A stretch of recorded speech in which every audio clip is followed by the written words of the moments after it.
There will be spoilers ahead. Lots of spoilers, so be careful, won't you?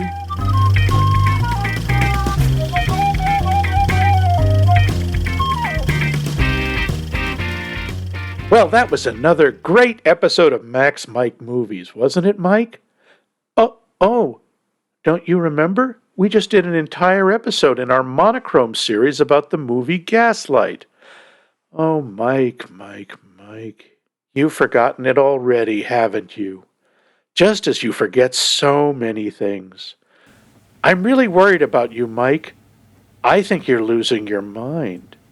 Just like, well, you know what happened to your second cousin's college roommate's orthodontist, don't you? Yes, he went mad. Mad, I tell you. He died alone in an asylum for mentally ill orthodontists. Yes, it's a very small niche asylum, but that's not the point. You're just as mad as he is, forgetting entire episodes, seeing ponies where there aren't any. I'm afraid you'll have to go away for a while. But don't worry, I'll take good care of the Max Movies podcast.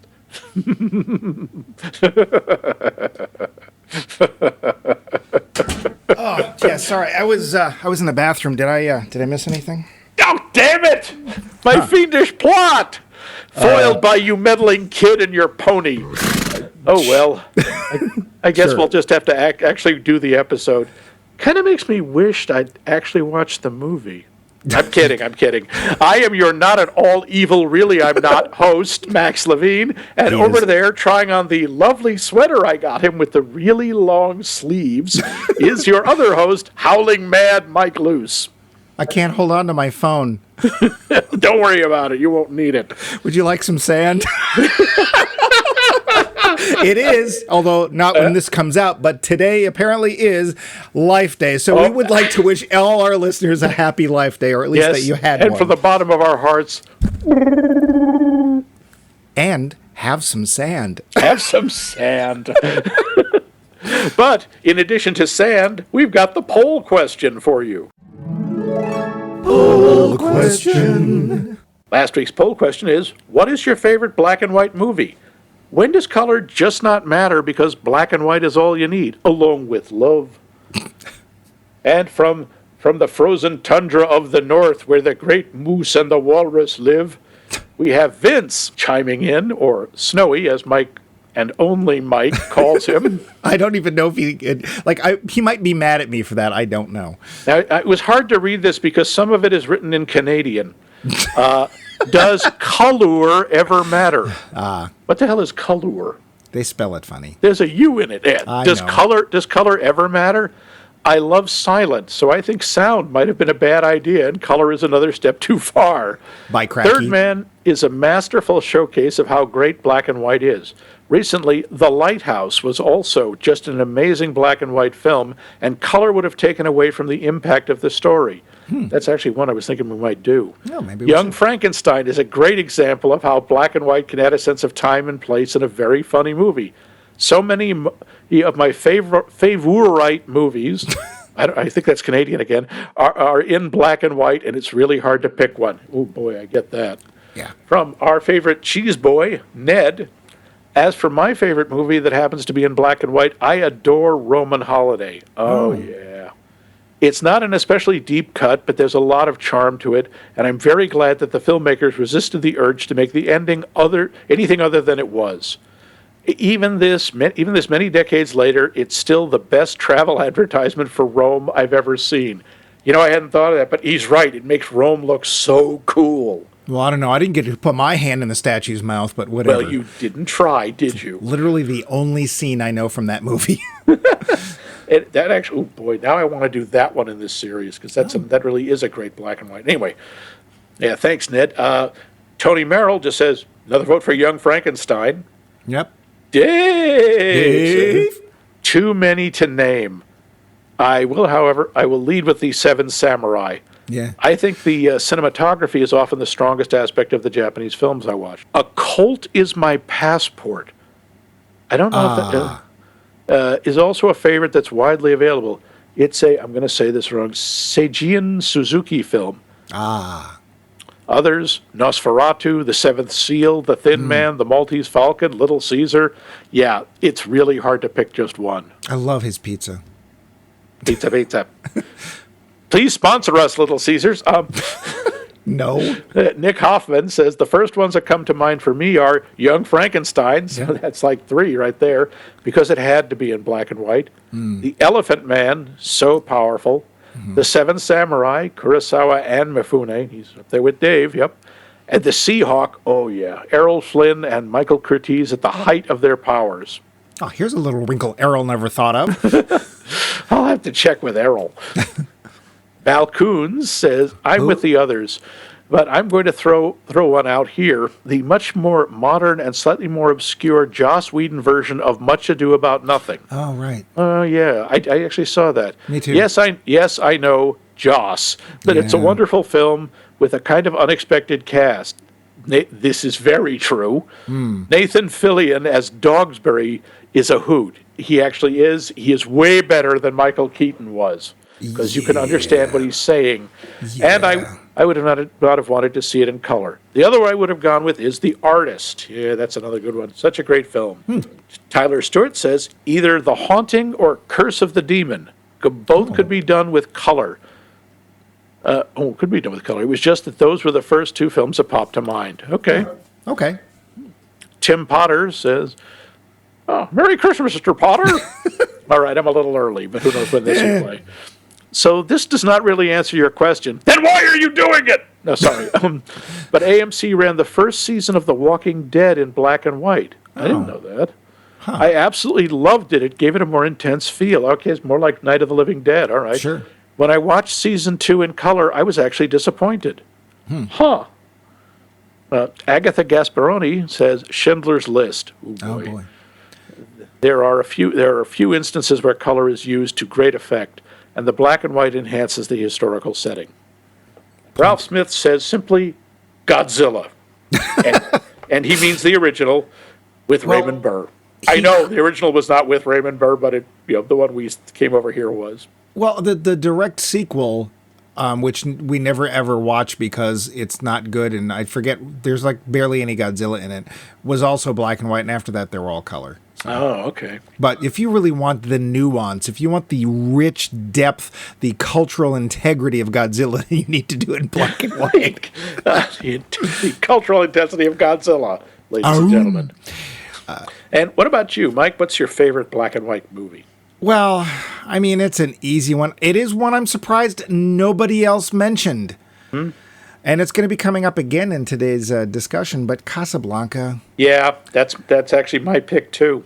There's 2 other ones. I do really like Maltese Falcon. We might be looking at that one, too. And another one that I'm surprised nobody popped up with, and we could easily answer the question, would this film be worse in color? And the answer is yes, is It's a Wonderful Life. Oh. I do love that film. It's a big pile of cheese, but I still love that film.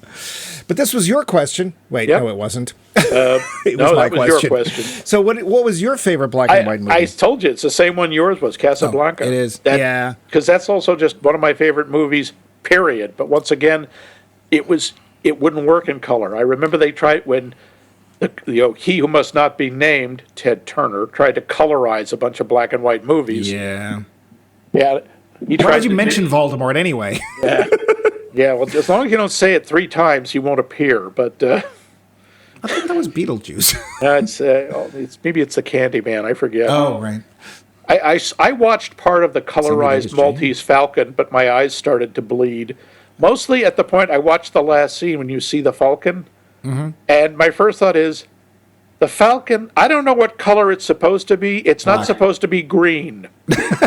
No, it was dark friggin' green. It has a lead covering. It's supposed to be dark grayish black. That's what it's supposed to look like. And the real one, that's supposed to be green. No, not green.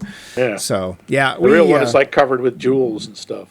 Well, it was supposed to be, but it turns out this was a fake one. So the hunt goes on. But thank you all for your answers. Thank you so much. This was very cool. You gave us some really good ones. But I'm afraid we're going to have to ask for more answers to a new question. Max, what question is that? I already told you, Mike. Enough of that. Oh, I'll go back to the bathroom. You'll do the show alone. I'm not even going to let the pony out of the stall. That was the whole point. I see. This week's question. What movie is your favorite just in terms of costume or wardrobe? Oh. What movie makes the wardrobe practically a character of its own? Cool. And at the end of the episode, we will tell you ways to answer that question, including one way not to answer the question. Yes. But I'm hoping that you've done your homework and we have some trivia about this film, Gaslight. Yeah, I actually had to kind of rein this in. There's a lot about this movie. Really? Well, yeah. Would you get to it, Max, right? I will. Now. The facts. Oh, sorry, too long. Oh, damn it. No, we cannot start again. Trivia. Yeah, trivia. Hey, Kristen, over here, honey. Give me a look. We're rolling. Budget, $2 million. Really? Yeah. For 44? Yeah, 1944. Now, consider, though, that is, I actually looked this up, the equivalent today of about $33-34 million. That's still a lot. That's a significant budget. The gross was $4.5 million worldwide. Okay. Yeah. This was directed by George Cukor, who you may have heard from a couple of other minor flicks he did, My Fair Lady and The Philadelphia Story. And inventor of the clock bearing his name. Yeah? No. Max, he invented the clock. You know he did. Anyway, if you can do it, I can do it. No, sorry. Anyway, George it won Cukor. 2 Oscars, one for Best Actress for Ingrid Bergman and Best Art Direction Black and White. Yeah, the Oscars actually had separate categories for art direction black and white, art direction color for a few years. Neat. It was nominated for Best Picture, Best Actor, Best Supporting Actress, and Best Screenplay and Best Cinematography. Of course, the actor was Charles Boyer, and Best Supporting Actress was Angela Lansbury, who we'll get to. Yeah, boy. Yeah.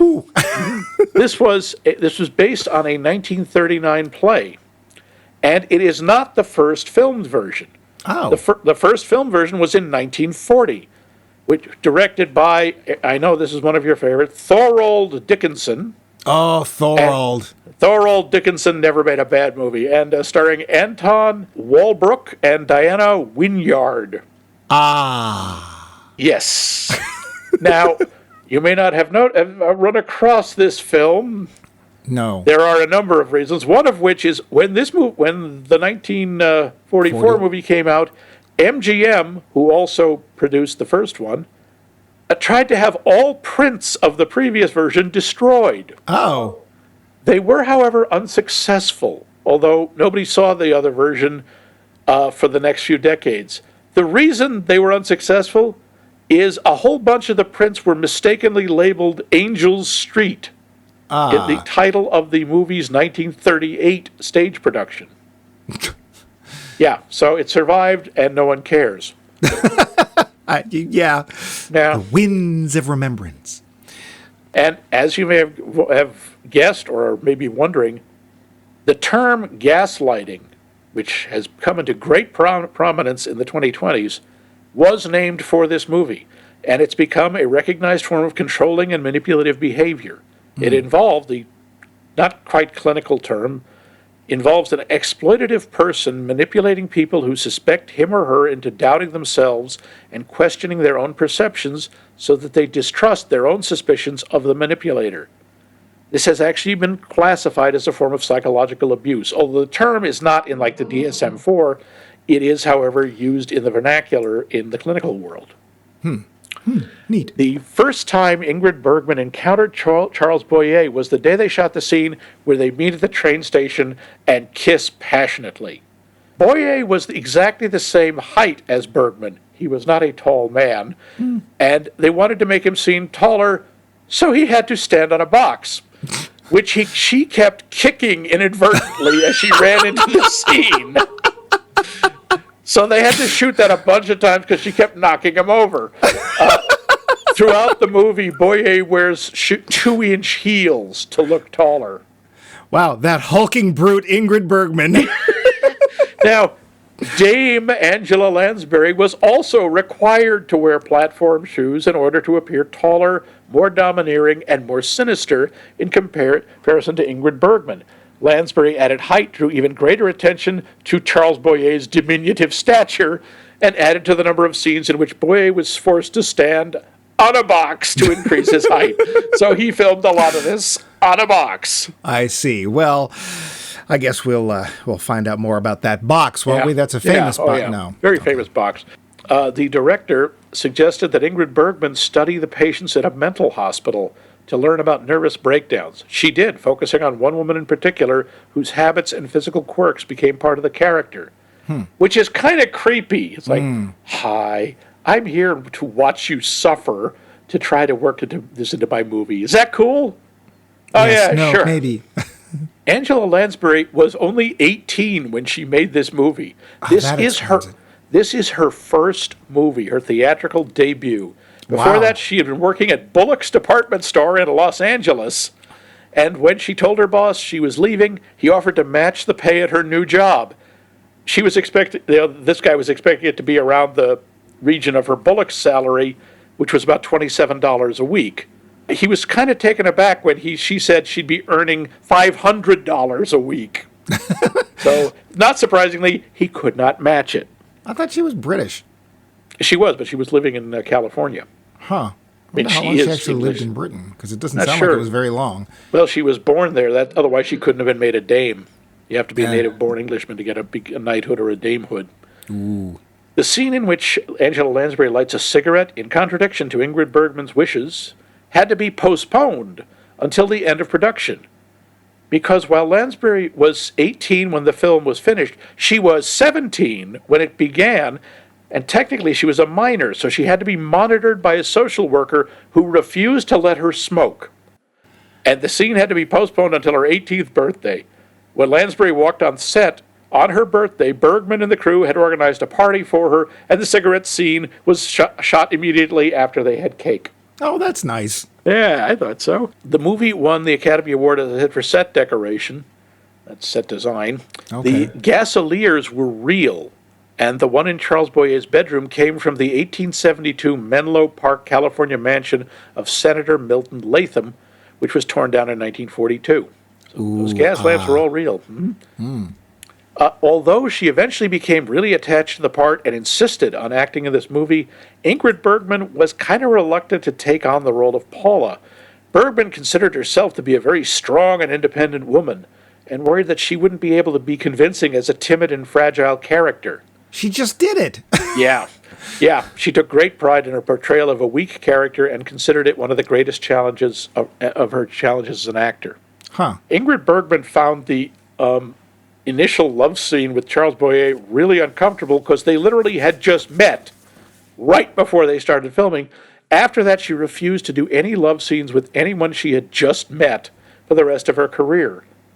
A similar situation arose with Anthony Perkins when she was filming Goodbye Again in 1961, so she asked Perkins to kiss her privately in her dressing room to prepare for the scene so she wouldn't be embarrassed and flustered when kissing him on screen. But of course his love was a roaring flame. Yes, of course, given Mr. Perkins' proclivities, I imagine it was kind of uncomfortable for him, too. Right, I'm free. Oh, Mr. Perkins? Charles Boyer's contract stipulated top billing.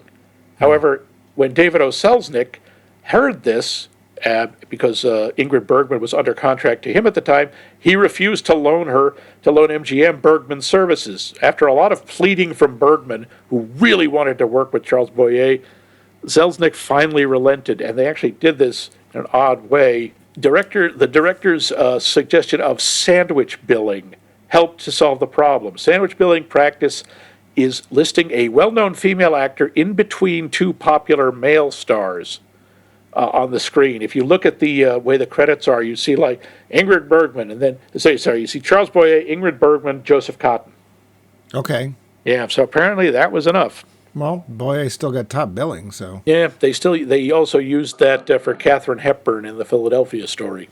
Oh boy. Whew. Yeah. I wouldn't want to fight her on much anything, so. Yeah, I'm pretty sure she could beat the crap out of any director out there. The sets were deliberately overfilled with bric-a-brac to emphasize Paula's increasing sense of claustrophobia. That's French for junk. Yep. MGM sued Jack Benny for infringement because he parodied the movie in a segment called Autolite on his show. What? No, you don't remember that. It didn't happen. The actor's legal team managed to convince MGM that the skit was in the realm of parody and therefore not a copyright violation.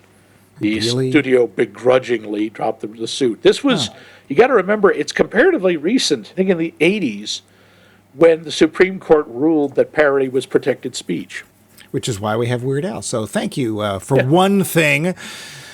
Yeah, that stupid body of There's, like I say, a nitwits. ton of other stuff, but I think that's enough for now. I'd rather have a story anyway. Yes, so let us go to the plot. Poor Paula Alquist. As a child, she finds her beloved aunt, the woman who raised her, murdered in her own home. Murdered, I think is what you meant to say. Murdered. She tries to put this horrible past behind her, or is it she tries to put her horrible behind in the past? I don't remember. Did you just accuse Ingrid Bergman of having a horrible behind? Ingrid Bergman has a splendid behind. I assume. She doesn't wear a lot of tight pants that I've seen. Sorry. So, as she pursues a career as an opera singer, just as her aunt was. But perhaps she has actually found joy with a new love, the handsome and very French Gregory Anton, her piano accompanist. Surely she has found a wonderful new life. Or has she? Gregory gets her to reopen her aunt's old house despite its trove of horrible memories, and the newlyweds start a life together. Or rather, Paula tries to start a life. As it turns out, Gregory has a cunning plan. He subtly and systematically begins to try to drive his new wife insane, causing her to doubt her memory and her senses. Why, she even sees the gas lights in her room darken, when there's no reason for it to happen. What is Gregory up to? Why is he driving Paula mad? Why is Joseph Cotton playing a Scotland Yard detective when he has very clearly an American accent? And who knew Angela Lansbury ever looked that young? Questions, questions, questions. I want answers, damn it! And boy, do we get them. The film. So, Max, Yeah. you have you seen that? I usually start the show this way, but have you seen this movie before, or do you remember when you first saw it? I actually do. It was kind of odd. Not surprisingly, I did not see it when it came out in 1944, You didn't? and not having existed then. No, I saw it in a little movie theater in Bar Harbor, Maine. Really? Yep, Bar Harbor. Bar Harbor. Yep. What was the? I was about 11. I was like 10 or 12 years old.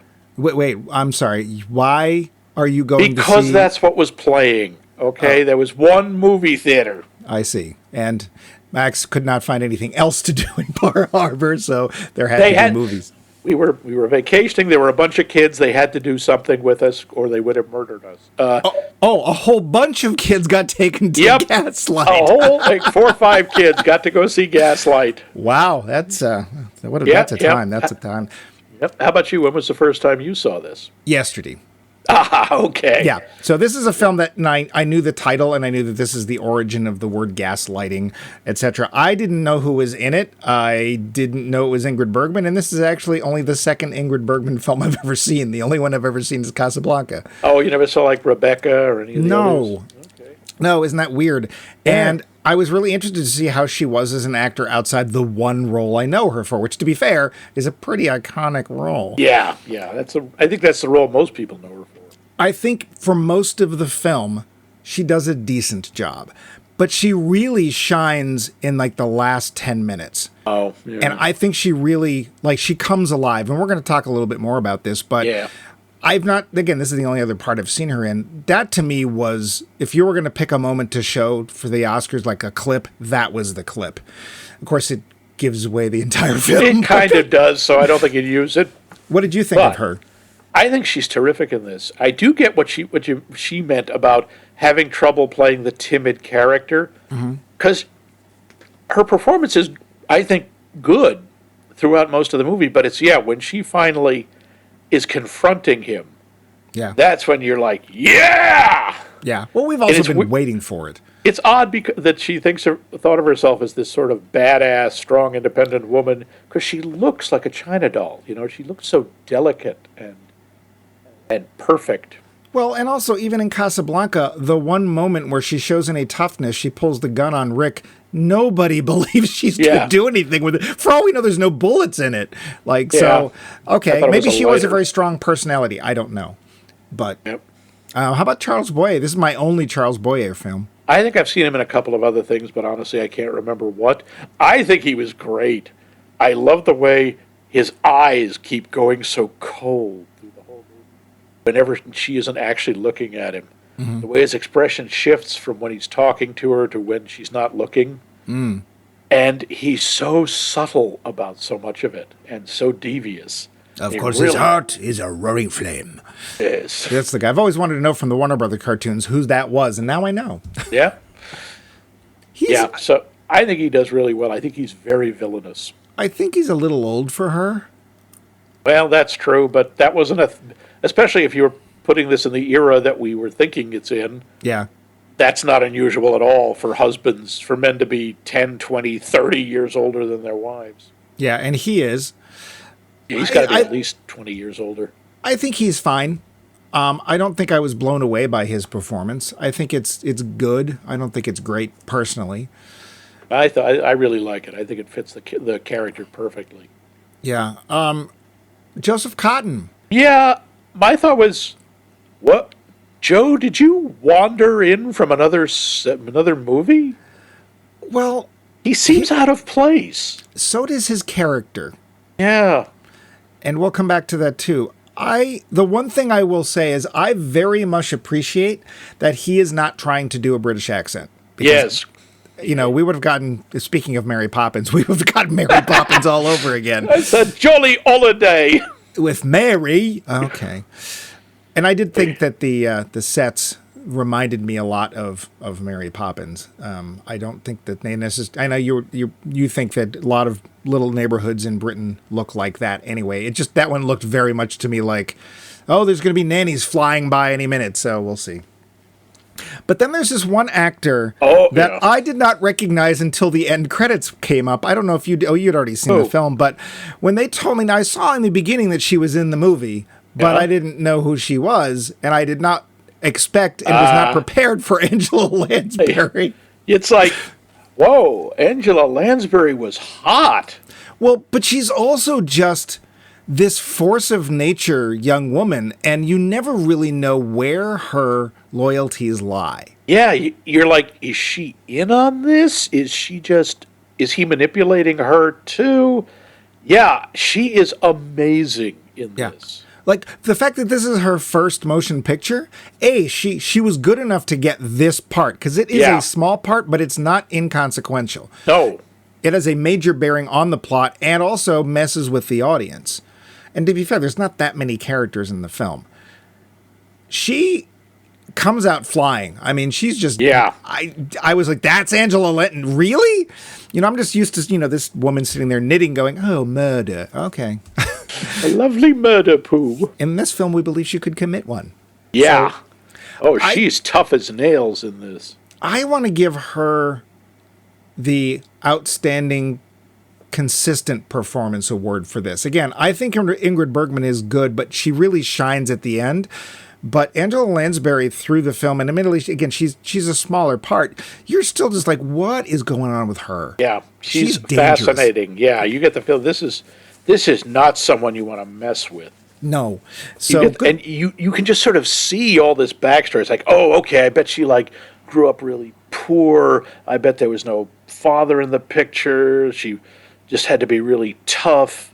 Doesn't trust anybody. Oh yeah, no, she's fat. She is intriguing. Well, and let's be fair. In recent years, the last 15 years or so, there has been a resurgence of interest, at least on American shores, of the whole upstairs downstairs thing. Yeah, we had all of Downton Abbey. We had, which was started with Gosford Park and other shows like that. Which I upstairs, downstairs. Yeah. Well, that's back in the 70s. Yep. So I think that helps inform us as a modern audience looking at that character and understanding there was more background to her. I don't know if that was the way it was felt in 1944, but yeah, she's awesome. I once again, because we just saw her in Manchurian Candidate, and we were again blown away because it's like, she's frightening. Yeah. So now you said that the costumes won an Oscar for this. Was it the costumes no, or it was the a set sets? design. Oh, Set. so Irene didn't get her an award because Yeah, no, I'm afraid not. costumes were by Irene. Yep. Just Irene. So if I were going to pick a single name that, I'm not going to be known by another name, I am only that one name. Not maybe the name I'd pick. Yeah, Bob. I don't know. Costumes by Fred. Not the best. I like a lot of the little side characters too.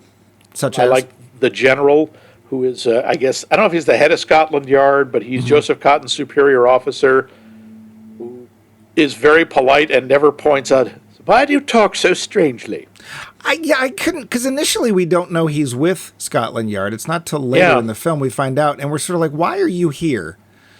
And I think I don't blame the acting on Joseph Cotton as much. I blame it on the writing, maybe the directing. He doesn't fit. He doesn't. Actually, that was a piece of trivia I left out. Oh. The character in the play, the guy who played, is not a young, handsome man. He's kind of a bluff, pudgy, older, English type. He's not American. So they really changed it for the movie. Were they supposed to end up in the end together? He is supposed to be a potential love interest. Oh. Which is kind of implied at the end. Well, yeah, but it's okay with Joseph Cotton. It wouldn't be with Ebenezer Scrooge. No, in the play, it's not. In the play, there's no love interest. He's just the rescuer. Hey, how about Grandma Exposition? Did you like her? I liked her. Oh, Dame May Whitty as Miss Thwaites. Oh, okay. The little nosy busybody across the street. I thought she was both adorable and really annoying. Yeah, because she literally shows up on the train to tell us what's happening. Like, there's no other point of her being, or that scene existing. But that scene is so uncomfortable, because she's sitting with Ingrid Bergman saying, oh, you're going to this area. Yes, I live here. We had an actual murder. It's like, and we know it's Ingrid Bergman's aunt was murdered horribly. And she's just reveling in it. It's so exciting. There was an actual murder, and they never caught him. And, that house is probably so filled with horrible. And Ingrid Bergman's like, shut up, please shut up. I'm too polite. I can't tell her to shut up. I want her to shut up. Yeah, I initially Grandma Exposition, because she does that. And then, of course, I think, she's going away. Oh, no, she'll be back. And when we get there, she is once again providing backstory. Yeah. So, okay. Because Ingrid Bergman has left England to go to Italy, or is it Casablanca? Because I think it's the same backlot, just saying. Which, you understand. That's fine. I can't really... Yeah. That's not a weakness of the film. That's just the deal of making films in Hollywood. But so she goes to become an opera singer. Huh? Okay. And then it's that is her singing, by the way. Is it? Yes, it is. Interesting, because I was sure she was dubbed, and she may still have been dubbed, but if she's dubbing herself, No, that's why none of her songs are very long. And because if you pay attention, her voice doesn't have a lot of timbre to it. She's great. She can carry the melody, and she's got nice tone, but she doesn't have the power that an opera singer needs. Yeah. Well, it's kind of weird because she goes to Italy to get away from it all and to study with this famous opera singer coach, and she basically spends 10 years trying to be an opera singer, only at the very end to go, I want to marry this guy I know. That's where Charles Boyer I don't need a job. I got me a man's. Well, and to be fair, if you're going to go ahead and interject the idea about an older man and a younger woman being proper for the times, I can say that's what the deal was then too. Yeah, that's what women were. That's what women were expected to do. So we meet up with Charles Boyer, who happens to be the accompanist, and who is not there by chance, shall we say.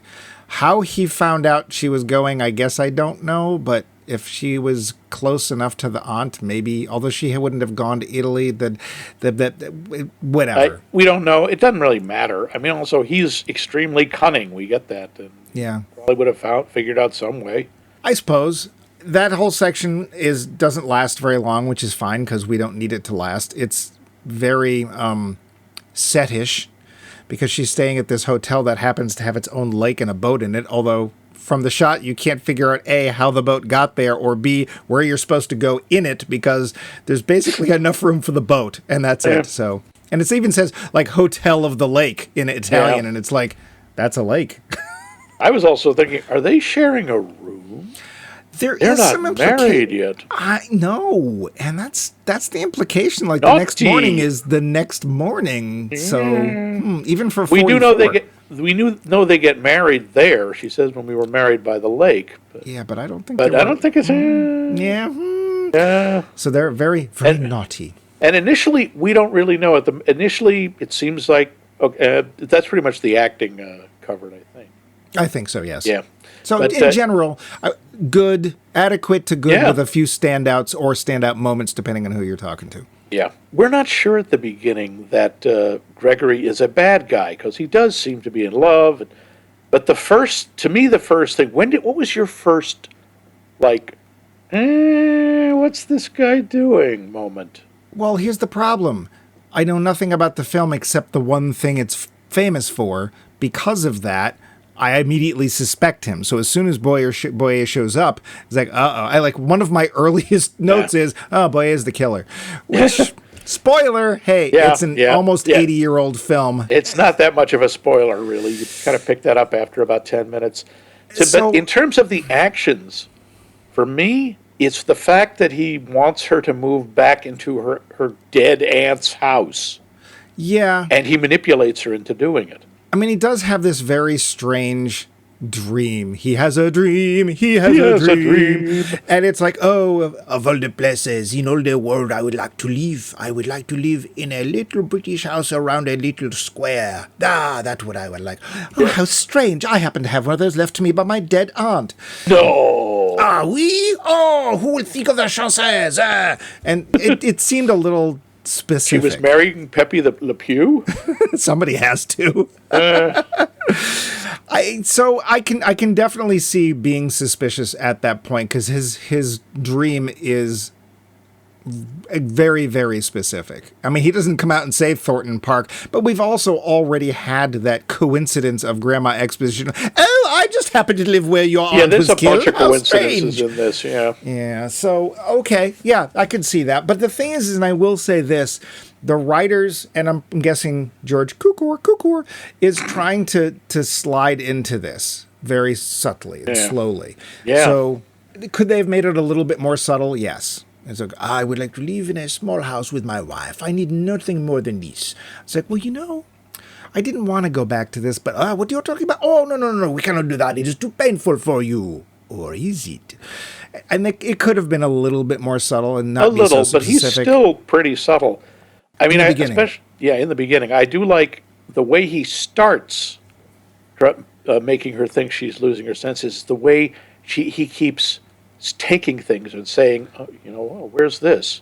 Yeah. Like she gives her a brooch that he says was in his family for generations. He lies. And then pockets it. I mean, we don't see it, but apparently he steals it back from her, and she freaks out because she thinks she's lost it. Yeah. And she keeps losing, in quotes, things that he keeps hiding. Right. Well, and before we even get to that, we get back to the house, and it's full of all these memories and all this old furniture and stuff. And he seems to be very accommodating. He's like, oh, this is too painful for you. We'll take all the furniture. You don't have to do the accent every time. I have to. Otherwise, people will not know who I'm talking about. But take all the furniture and put it in the attic and board it up, and that way you'll never have to see it again. And they do that, and then she starts losing things. And this is a plot point. A plot point. Yeah. So he does seem very charming and caring and interested in her well-being in the beginning of the film. And I think that there are points where he is very smooth. But really early on, when they get to the house, she's going through some things and she finds a letter. And if you don't go for the thing about him, you live in Thorndike, I'd love to go there. If that doesn't set you off, him going from Charles Boyer to the Incredible Hulk when she finds this letter, I think is enough to make you realize that there's something wrong. If you know nothing about the plot, I think that point where he's like, what letter? Well, you must not talk of this letter. This is a letter written to her aunt, who, by the way, was not just an opera singer. She was like a major diva. She was lauded internationally. Everyone loved her. She's the sheep from Sing. Yeah, kind of.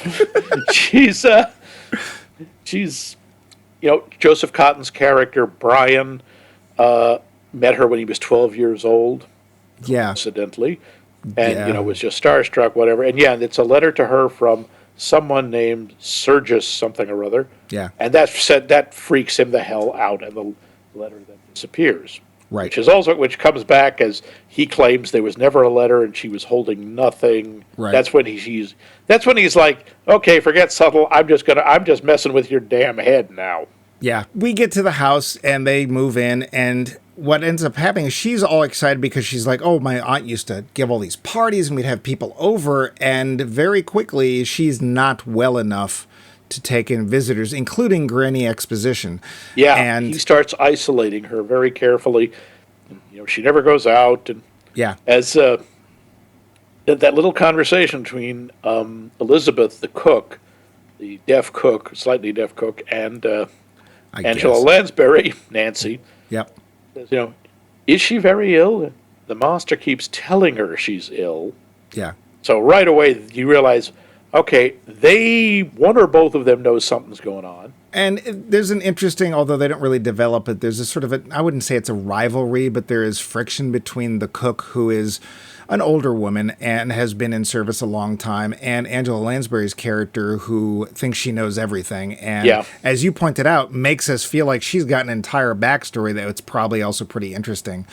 So they don't develop it because, quite honestly, there's not really room for it. The film's almost 2 hours long, which for 44 is long. So one of the nasty touches that Gregory does is he's trying to turn the servants against Paula, making her into the bad guy, because she oh yeah, Paula thinks you stole this, or Paula wants you to come in here and put coal on the fire, even though we could have done it ourselves. And when Paula is going, I can just put more coal on it. I'm right here. It's right there. Yeah. So I've got a gun. It's in the other room. I could go get it. Yeah, it's part of, not just gaslighting, it's part of a lot of abusive relationships. It's isolating the person from any other contact. Yeah. And we're told months go by, and you can see it's working, because when she tries to leave the house, she can't. Not because he won't let her, she can't do it. She goes outside, looks around, panics, and goes back in. Well, and part of this is Angela Lansbury's fault, because she's like, well, what do I tell the master if you're not here when he comes home? Tell her, where do I tell him you went? I think part of the deal is, and they don't actually come out with this in the film, I think part of the idea is she's trying to get into his pants. Yeah, she's trying to get in, quote, his good graces, and she does start kind of hitting on him a couple of points. Well, I don't even think it's good graces. I think she literally would love to see Paula go away and take her place. Yeah. So it adds a very interesting spice to the film that I'm going to say is otherwise mostly lacking for that interesting spice. I think that the spice is most interesting coming from, and I can't remember Angela Lansbury's character's name. Nancy, thank you. She does a terrific job, and there could have been more done there. Who knows in the play if there was or not? But I still like the way, and part of it is, again, the script and the directing, the way Boyer is just so damn clever. At one point, they're invited to a recital by an old friend of Paula's, and she, for once, puts her foot down and says, yeah, I'm going. I'll go alone if I have to. And there's a moment where he's getting dressed, because he's not going to let her go out alone. He's like, oh, crap, what do I do? And he doesn't say a word, but you see his face, and he gets this little smile like, I just figured out how to use this. Yeah. I thought that was really good, and he uses it by when they get there.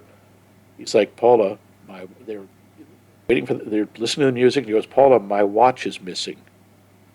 She gets this look, and he looks in her purse, and what do you know? His watch is in her purse, which he's clearly palmed.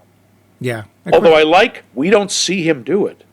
We know that's what he did, but we don't. Yes. It's not like we see him like, ooh, drop.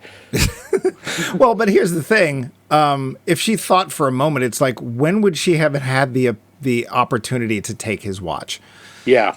But she doesn't. Okay. She's doubting everything. Yes. And does she just lose? She falls apart. All it takes is him saying that and finding the watch, and she just goes into a spiral and starts crying, and he takes her ways, and he's like, aha. You see, my wife, she's too sick to be out. I must take her home. So. Yes, my wife, she's crazy, for it's in the attic. Yeah. Meanwhile, off in the wings, Joseph Cotton sees her, and because she resembles her aunt in a weird twist we haven't seen since what was that TV show? They're identical cousins. Patty Duke. Patty Duke show. In a weird sort of I look just like my aunt. Okay, that's possible. It can happen. It happened with Jan Brady when she was a little girl. If she looked like her Aunt Jenny when she was young. Imogene Coca, I don't think she looked anything like her. But in the end, anyway. But he starts following her and gets sniffing around, gets the idea that there's something going on, and either immediately suspects Charles Boyer because he's French, or he looks into the case, the old case files of the murder. I'm sorry, the murder. And, was never solved, yep. Which was never solved. And he finds out something that was left out of the evidence, which is, well, it seems that the opera singer lady was seeing somebody that was potentially in the royal family of in a foreign country, and that person may have given her some jewels. Aha! Now we have a clue! A clue! And I'm sorry, that is so English. The fact that they're like, oh yes, we left that out of the case. Didn't want to offend anyone or embarrass anybody. And it wasn't even British royalty. It was some... No, I think it was Russian. Country. The implication is it was Russian crown jewels before the revolution. Okay. So now he has reason not only to look into the case because of professional interest, but, hey, she reminds me of that woman that gave me a glove when I was 12. And it's like, which he still had. Well, how many 12-year-olds keep a lady's glove that long? Well, that is one thing that I thought was interesting because I'm going to quickly go back to the party scene. There is a party where everyone is seated and they're wearing their finery, and I do mean finery. The clothes are dripping, and they're just sitting there listening to classical music. Oh, the latest Chopin. Oh, yes, yes. And that's all they're doing. And that was entertainment back then. So apparently being a big opera singer star, that's why we can believe it. That kind of does make sense, and I did like that part. So, sure, he kept a glove, and quite honestly, the glove would probably cost today's equivalent of like $100 on its own. These were fancy-ass gloves. But then, of course, to be fair, if we want to be utterly fair, as far as Joseph Cotton's character, Brian, his motivation is concerned, when he sees who the woman is, the niece, it's Ingrid Bergman. Yeah, like, suddenly I have taken a greater interest in this case. It's like, oh no, I'm being kidnapped by Robert Redford. Whatever shall I do? Blink, blink. Like, I must investigate closely. Yeah, so I think that we're supposed to believe that it's both childhood memory and... which I guess makes sense. Yeah. And then he starts instantly... thinking that Charles Boyer is a bad guy, and he's right, partially because there's not anybody else in the film. Well, also, she's not around anybody else. So, yeah. The nice thing is that when you're on the outside, it really doesn't take much to figure out what's been going on. And it's like, okay, why is she like this? Why is she all jittery and not wanting to come out and stuff? It's like, oh, her husband comes out all the time. Yeah. I suspect the maid. Yeah, he leaves every evening to go to his studio where he is composing. Speaking of that. Yeah. Where does he get his money? Composing? Because it's her house. Yeah. But that's land wealth. Land wealth never keeps you going. She must have inherited... I assume he's living off of her. Because, he's just a poor... she's expecting him to go off and earn money as a composer. Yeah.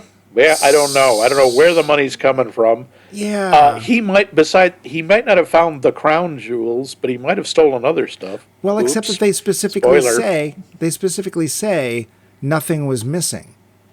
Things were moved, but they weren't missing. Oh, so that's right. It's not that. That's right. Yeah, we don't know. I'm a gentleman. In Victorian times, that was enough. You made money just by being a gentleman. Yeah, pretty much. I assume she must have inherited actual, wealth, too. The house.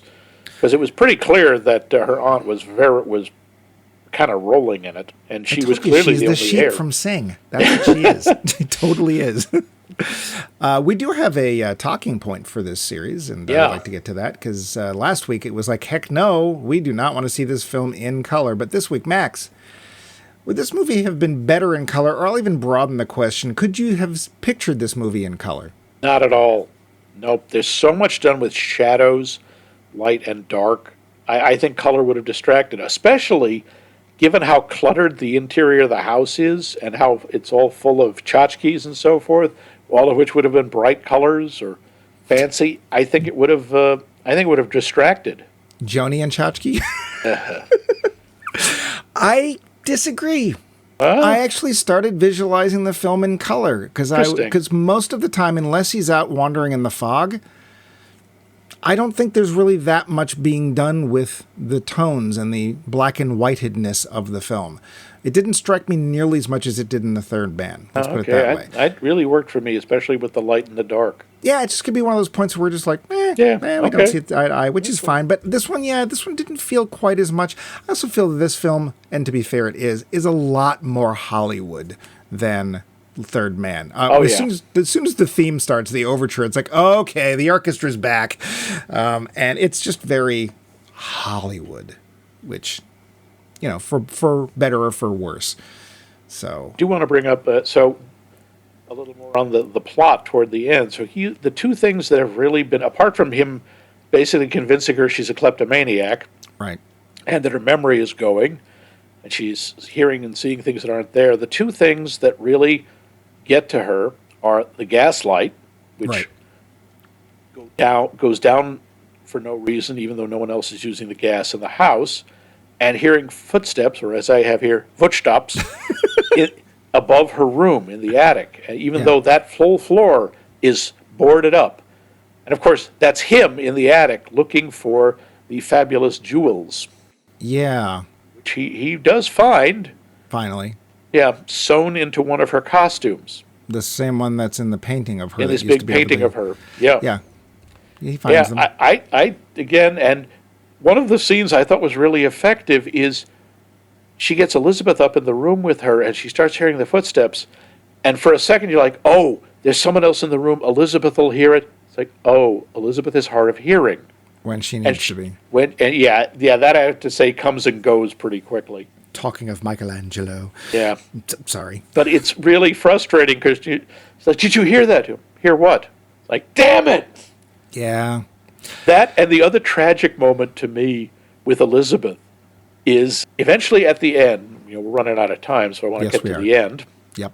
Joseph Cotten comes to the house. He waits until Charles Boyer's out. He comes in and he's basically, Paula is pretty far gone at this point. She's convinced, she's almost completely convinced that she's crazy. She's Cukor for Cocoa Puffs. She's Cukor for Cocoa Puffs. And she's just sort of, vaporing around. And Joseph Cotten is trying to convince her she's not crazy. And he's there. He says, why'd the gas lights go down? She's like, you saw that. She's so happy. And he's managing to convince her that, no, you're not crazy. And when he leaves, he tells Elizabeth, look, whatever you do tonight, keep your mistress's welfare in mind. And it's a kind of heartbreaking scene when her husband confronts her like there was his desk's been broken into. That's where they find the letter. He's like, who's been here? And she's like, oh, he was here, this man. Who she never knows his name. He doesn't introduce himself or say that he's a policeman or anything. Nope. And he's starting to flip out because what has someone discovered? And calls up. She said, oh yeah, Elizabeth let him in. And Elizabeth, realizing what's going on, goes, what man? There was nobody here. And you think, oh no, it's like she's helping drive her crazy, even though she is trying to help. Right. It's a tough moment because that is a really hard moment to watch. And I will say this for the actor who plays Elizabeth: she doesn't have a huge part. Her hearing is sporadic, goes in and out. Yeah, but the expression on her face sells what she's doing, and it is important because we as an audience need to feel like she's trying to help and not trying to sell out Ingrid Bergman's character. So I did like that moment. My favorite moment though. So they end up in the attic, and Joseph Cotten has managed to tie Charles Boyer to a chair. Standard police procedure. And unfortunately, it's one of those big cartoon ropes, so you're like, how did this happen? Okay, what was that doing up there? I don't know. But she says, I want to speak to him. I want to speak to my husband. Yeah, that's nice police work there, Lou, because it's like, all right, I'll take the constable. which he leaves outside when he's trying to subdue Charles Boyer, which he does off camera. All right, we'll wait outside and leave you here with a known killer who's been trying to drive you insane. Yeah. But I like this. This is that part where I said that I think Ingrid Bergman really shines, because there is a moment where we worried that she might not go through with her quote unquote recovery, but it's like, oh no, she starts playing him the way he's been playing her. It's like, oh no, a knife. Oh, I seem to have lost it. That's I don't right. know what could have happened to it. He's saying, no, there's a knife in that drawer. Get it, cut me free. And she takes the knife out and goes, there's no knife. What are you talking about? Yeah. I mean, there can't be a knife because I'm crazy, right? And she's just ripping into him, and he's just, the way he's sitting there going, oh, crap. And there's a moment where I'm going, is she going to stab him? Yeah, I thought she was going to shoot him, honestly. Or one or the other. We don't know. And that's again why I think she shines at the end, because we don't know. And having not seen the film before, I'm like, I could easily see this where the camera pans just to her face and you have that swell of music that says, he just got stabbed in French. The line I really like is, he's begging, help me, give me another chance. And she's going, I'm mad. If I weren't mad, I could help you. Like, dang! And whose fault is that? Yeah.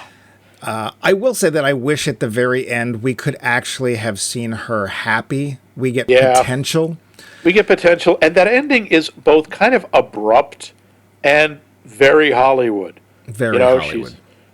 Grandma Exposition walks in on them in the attic, and just she's sort of leaning against Joseph Cotton, and she just goes, well, and that's it. Yeah. I mean, the sun might be coming up. Who knows? Yeah. But we should get to the end part where we talk about whether we liked the film or not. Hang on. Well, not yet. Not yet. We're running out of time. Too bad. As a gem nerd, I have to bring up two things. Here we go. When they go to visit the crown jewels, they aren't. First of all, of course they're not. That doesn't. I mean, obviously they're. I want realism. No. They're not going to let them film in there. I don't think they ever did. But first of all, he keeps talking. He talks about the Black Prince's ruby, which is a big stone in the imperial crown. That is not a ruby, and he says it's a ruby. It is not. It's a spinel, and people have known this since the 16th century. Okay. So he's supposed to be, and he points out, look, the Koh-i-Noor diamond, which is just sitting on a pillow.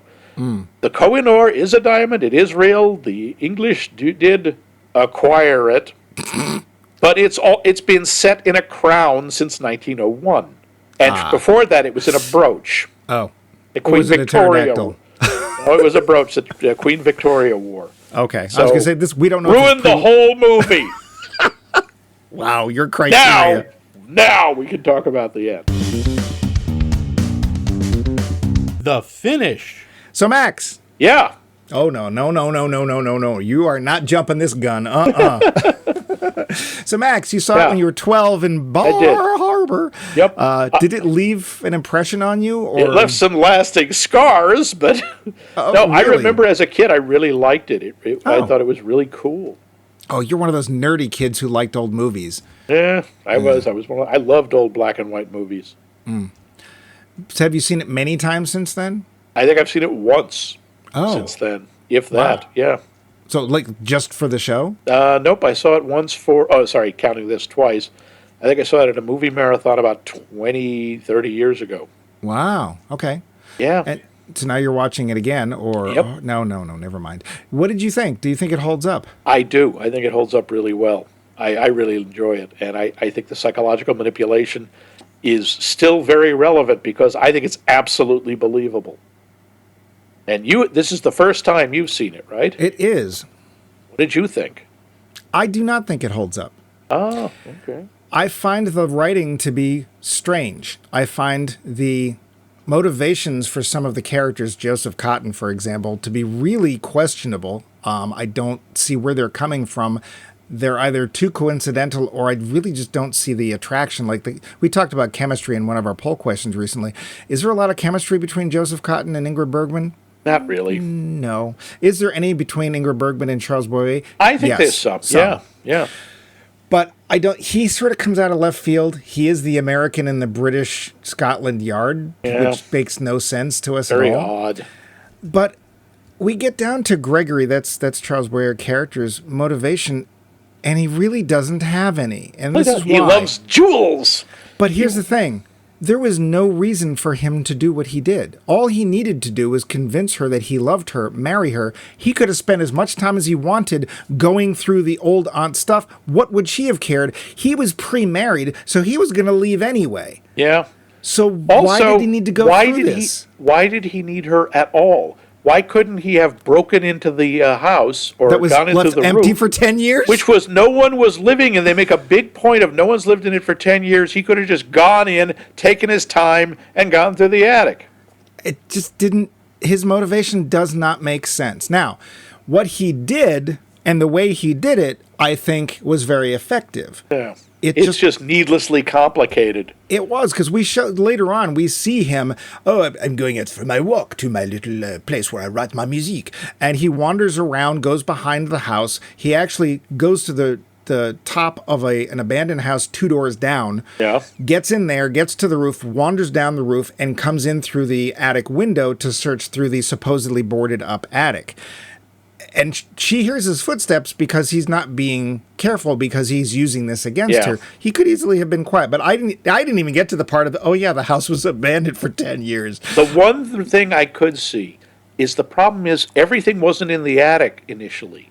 It was all scattered through the house, meaning, because she wanted everything put in the attic and he encouraged it. Right. So he would have had to search the entire house top to bottom, which could have taken a really long time. This concentrated everything in the attic. So there's at least that. Well, except that when they were boxing up stuff for the attic, he could have been going through whatever. So there's a lot of murkiness to me in the writing and the motivations of some of the characters here. And for that reason, I don't think it holds up. I think, again, we get a really nice end performance. Actually, the whole movie works this way for me. The film is it's paced okay, but quite honestly, it's kind of dull in a lot of places until we get to the end. And to me, the whole ending, the last 15 minutes or so of the film, are way more exciting than the rest of the film put together. I think we get a great performance of Angela Lansbury. Charles Boyer is fine. I don't have anything for or against him. I think he's fine. But the writing is just murky, and I don't think it works. Okay, well, agree to disagree then. We'll have to. So really, you are a booby, and you belong in the booby hatch. That would be wrong. What would be right is for you to go over this week's poll question. Yes, I will. What movie is your favorite just in terms of costume or wardrobe? What's your favorite use for where the wardrobe is practically a character on its own? And you can answer this by emailing us at maxmikemovies.com for Boku Bumpy Bucks. And yes, you can also go to our website, maxmikemovies.com, and leave a comment, or you can find us on a social media on the Facebook under Max Mike Movies. Sadly, we are to keep Elon free. To keep ourselves muskless, we will be leaving Twitter. Yes. And I know this is a big disappointment to our 5 followers. Wasn't it 6? We lost one. Ah. I think the bot ran out of juice. I see. But so please do let us know questions, comments, suggestions, because we do take them. And at least at some point in the future, we're going to desperately need your suggestions. Yeah. Dun, dun, dun. Dun, dun, dun. But also something cool happened this week. Yeah? On our website, 2 of our listeners started talking to each other. I thought that was really cool. Vince They're and not allowed. Cheeseboy. They may only speak to us. Do whatever you want. Don't listen to Max. In general, not even just for this. No, I thought it was actually really charming. It's like Cheeseboy started talking to Vince, and Vince started back to Cheeseboy. So, yeah, have conversations up there. That's cool. Yes, you have our permission to talk to each other because you needed it. But we are still knee-deep in black and white movies, so what's our next movie? Ike? Well, I alluded to this earlier in the show, but I think we're going to go for another biggie classic, and I think we're going to go for something a little bit less, well, I won't say it's less dark, because we are talking about black and white films, so if you don't have the dark, you don't have the light. So I think we're going to stay right in the same realm. We're going to stick in the 40s, And we're going to go for, it's a lesser known film. It's not big on anybody's lists, partially because the main star of the film is in fact avian in nature. It is a bird. You may remember. We're going to watch The Chicken of Brazil, a classic. Oh, you have seen it. I have. It's tasty, isn't it? No. We're going to watch The Maltese Falcon. Perhaps you would Falcon. like to give me the falcon now? This is one of those iconic films where even if you haven't seen it, somehow you've seen it. Yep. But it's got that trio. It's got Humphrey, it's got Sidney, and it's got Peter, right? So it's got those three who would do other things together, including films like Casa something. Yep. But here's the thing: it's been a long time. Does this film hold up? Is it actually a classic, or is it one of those things that's been overblown over time? We're going to scrape the layer of lead off this film and let you see the gems beneath.